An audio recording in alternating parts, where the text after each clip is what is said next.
контакт конвертор или така нареченият input модул. Какво представлява това устройство? То е малко по-различно от останалите. Изглежда последния начин. Това устройство, както виждате, не е контролер, а изглежда по съвсем различен начин. Каква е идеята тук? Идеята е това устройство да се постави зад физически ключ по избор на клиента и чрез тези клеми при натискане да подава команди, както ги подава контролерите, които показвах до сега. Принципът на действие е сух контакт, като тези COM клеми, съответно те са еквивалентни тези COM клеми, се окасяват към IN1, IN2, IN3, IN4, което позволява 4 физически бутона да бъдат направени смарт.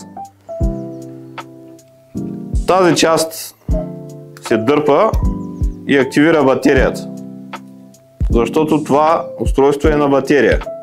Съответно тук може да се види какво се случва с него. Също има режим на работа. Сега ще покажа как се подвързва към физически ключ. Първо не трябва някакъв физически ключ. Това е един най-обикновен пуш бутон, който е с пружина тип стълбище на автомат. Точно такова устройство не трябва. Така че когато натиснем, тук да прави контакт, а когато отпуснем, контактът да спре. Ето как изглежда крайния тестов резултат. Физически бутон, устройството е на COM IN1, това е първи вход. Ако сложим 4 или 5 такива бутона, но не са такива големи, а са, например, Битичино-италианска серия, мънички бутони, може да съберем спокойно в една конзола 4 бутона.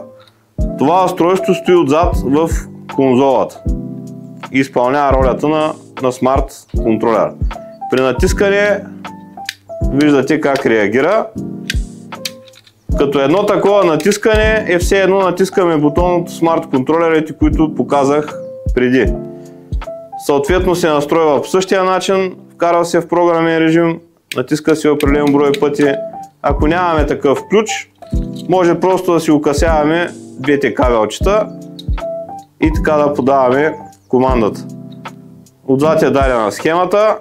Как се сменя батерията е много ключов елемент, защото това нещо също е на батерия. Тези две странични чопчета с отверката се изваждат по същия начин от другата страна.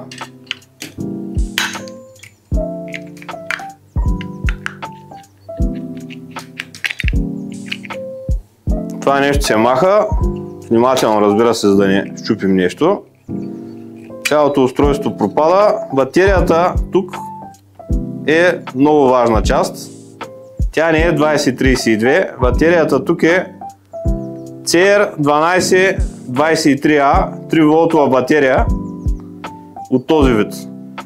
Това е антената, с която устройството подава радиосигнал. Това е значително подобрение с предишни модели,